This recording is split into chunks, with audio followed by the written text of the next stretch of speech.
मन मंदिरा गजर भक्तीचा.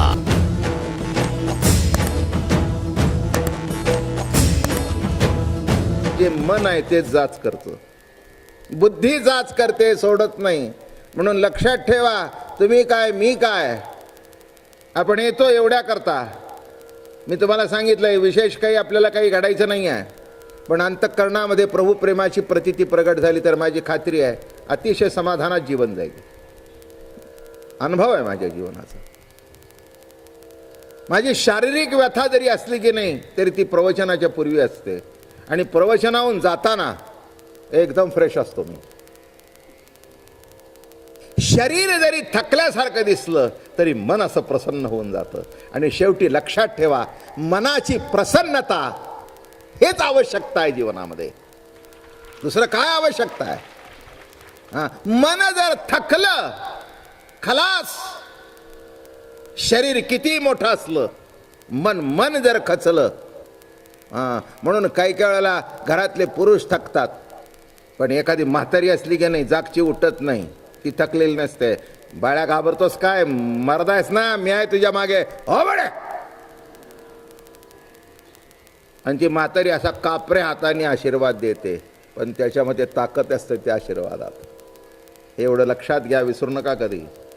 तिच्यामध्ये ती पॉवर आहे मनाची की घडलंच पाहिजे.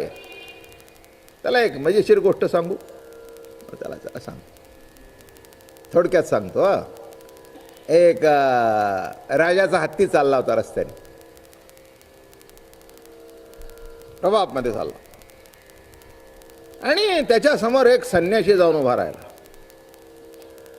आणि त्यांनी काय केलं, राजाचा हत्ती पुढे गेल्यानंतर त्यांनी त्या हत्तीचं शेपूट पकडलं आणि इतक्या जोरात पकडलं की तो हत्ती जागचा हाले ना, गचकन खाली बसला.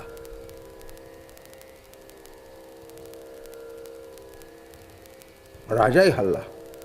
आता हा मोठा अपमान होता, पण प्रधान मोठा.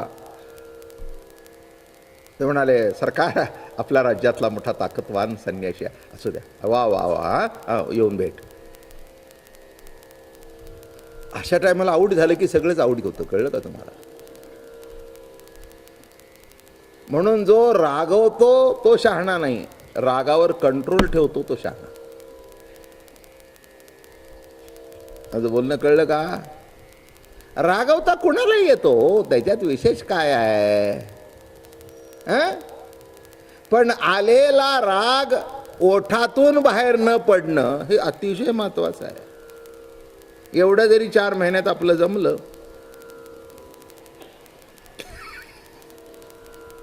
तुम्ही म्हणाल तुम्हाला कळत नाही. हो, मला कळत नाही कसं म्हणता, आयुष्य गेले काही काही. उन्हानी केस पिकली तो आहे माझी. उन्हानी केस पिकले नाही.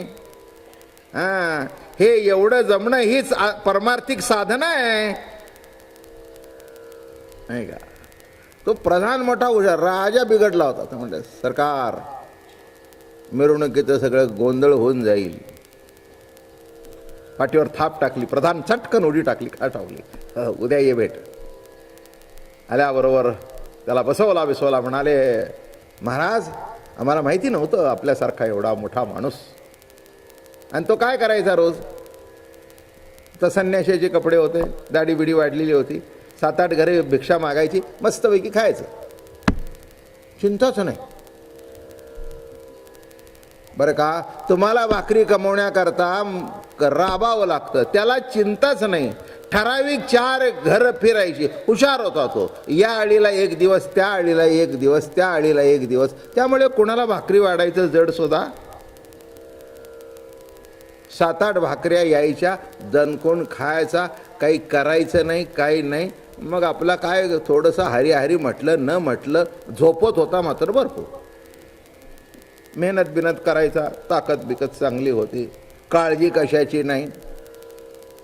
इतकी ताकद, हत्ती बसवला. मग ते म्हणाले, बाबा काल तुमचे काही घडलं ते अलौकिक आहे, आणि आम्हाला आमची लाज वाटली, मान आमची लाजेने खाली गेली की एवढा मोठा संन्यासी आणि भीक मागून खातोय. उद्यापासून आमच्या दरबारमध्ये जो मुदबकखाना आहे तिथे जायचं आणि 12 वाजता तुम्ही जेवण करायचं. झालं बाबा. झालं पहिल्या दिवशी या या या या या संन्यासी वा या पहिल्या पंक्तीला बरं का. आणि त्याला तिथे टाईम होता ना 12 ते 1, तर त्या 12 ते 1 मध्ये जायचं. पहिला 4-5 दिवस नीट झालं, दुसऱ्या दिवसात 8 दिवस झाल्यानंतर तिथले म्हणाले अहो तुम्हाला काय एवढं घाई आहे का, ही रांग लागली त्यानं, उद्या तुम्हाला काय जरा थांबा की. असं करत करत करत करत त्या प्रधानांनी बरोबर शिकवलं होतं. पहिले 8-10 दिवस न वाढा, मग वाढूच नका. मग याला आता भीक मागायची सवय संपली आईत, कळलं का तुम्हाला. आणि मग इतकी काळजी लागली त्याला, एकच काळजी 12चा टाइम कसा गाठावा आणि मला 2 भाकऱ्या कशा मिळाव्या. 6 महिन्यात जो असा होता तो असा झाला. मग त्याला बोलवलं, काय हो म्हणले या इकडे, ते तुम्ही हत्ती बसवला होता ते काय आहे. ते म्हणले आता कुत्रं सुद्धा बसायचं नाही. तुम्ही म्हणाल कुत्रं सुद्धा बसायचं नाही, कारण येताना 10 कुत्री माझ्या अंगावर भुकत भुकत घेऊन आलो मी. ते म्हटले कारण काय, त्याला कारण तुम्ही म्हणाले. मी कोणत्याही आशेत अडकलो नव्हतो, कोणत्याही मोहात अडकलो नव्हतो. तुम्ही मला मोहात अडकवलं आणि कमजोर केलं, माझी मानसिक शक्ती खलास करून टाकली. कळतंय का मी काय सांगतोय. शारीरिक शक्ती जशी आहे तसं कुणी मला विचारेल की महाराज नामस्मरण करून काय भेटेल, आणि एक सांगतो, प्रेम सुद्धा मानसिक शक्तीच देतं. प्रेम काय देतं, जाऊ दे कोणी नसलं तरी आहे. अहो या बायका आत्ताच्या सोडून द्या. पूर्वीच्या काळामध्ये ह्या सुना ज्या लहान पोरी येत होत्या ना, त्या नवऱ्याच्या पाठबळावरच घरात राहत होत्या, नाहीतर अशक्य होतं. खाष्ट सासू भेटली की नाही, या जुन्या बायकांनी अनुभवला असेल. भयंकर सासवा त्रास द्यायच्या, अतिशय खाष्ट. देवाने का त्यांना असं केलं काही मला माहितीच नाही, पण अशी ते खाष्ट सासवा. हे इथे बसलेला कोण नाहीत, 70 वर्षाच्या मागची गोष्ट आहे. कारण एकंदर मला ज्या दिसत आहेत त्या 70च्या पुढच्याच आहेत. तेव्हा यांना बाहेर काढलं म्हणजे त्यांच्या जीवाला लागायला नको. एखादी बाहेर म्हणली आज महाराज तुमचं बिलकुल नाही, माझं 69 चालू आहे. काय म्हटलं, लक्षात ठेवा. बरं आताचा काळही बदलला, आता कोणी तशी सून सापडतही नाही ताप्यात. आलं का लक्षात. हा, पण पूर्वीच्या काळी हे होतं बरं का. इतक्या सासूचा धाक तिला. मग तुम्ही म्हणाल ती कशी दिवस काढत होती.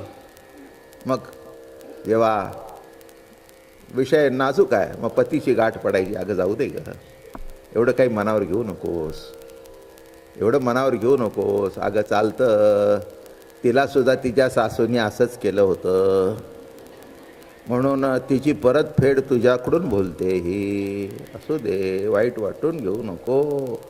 करता करता करता हळूहळू हळूहळू त्याच्यातून ती बाहेर पडत जाते. लक्षात ठेवा. ते सुद्धा काय सांगतोय विषय इकडे तिकडे गेलेला नाही आहे, नीट लक्ष देऊन ऐका. त्याच्या प्रेमाचा आधार होता म्हणून तिने दिवस काढले. बोलणं कळलं का.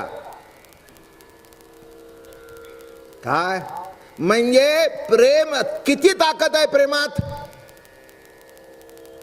मग ती म्हणते हो हे बघा तुमच्या घरी पहिल्या आलं तेव्हा अवघड होतं. हो अवघड होतं सगळंच, पण तुम्ही होता ना माझ्या मागे, तुम्ही माझ्या मागे होता ना, त्यामुळे मला काहीही वाटलं. मी प्रेमाची ताकद सांगतोय, आणि प्रेमाची ताकद ही मन माणसाचं पुष्ट करतं, कष्ट करतं, ताकद देतं. एवढंच लक्षात ठेवा. म्हणून प्रेम काय करतं तुम्ही असं समजू नका. प्रेम म्हणजे उगीच ते तुम्ही बघताय ते कसलं प्रेम आहे, बाजारी प्रेम.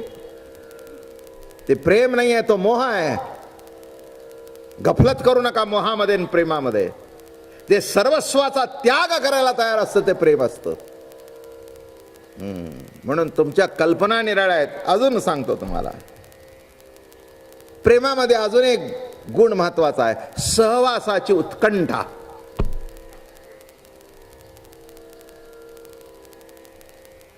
पुष्कळ अंगाने मी तुमच्या पुढे विषय मांडलाय. हे गोपी बोलतायत त्याला, की तुला माहिती आहे का प्रेम काय आहे? तुला माहिती आहे का? सहवासाची उत्कंठा. उत्कंठा प्रेमामध्ये हेच आहे. कै तो स्वामी भेटेल, कै हे बिरडे फिटेल, युगाहुनी वडील निमिषमानी, कै तो स्वामी भेटेल. गुरुबद्दल लिहितात ज्ञानेश्वर महाराज 13व्या अध्यायामध्ये. गुरुस्तुती लिहितात आपल्या गुरुबद्दल किती ओढ होती त्यांना. कै तो स्वामी भेटेल, कै हे बिरडे फिटेल, युगाहुनी वडील निमिषमानी. मन मंदिरा गजर भक्तीचा.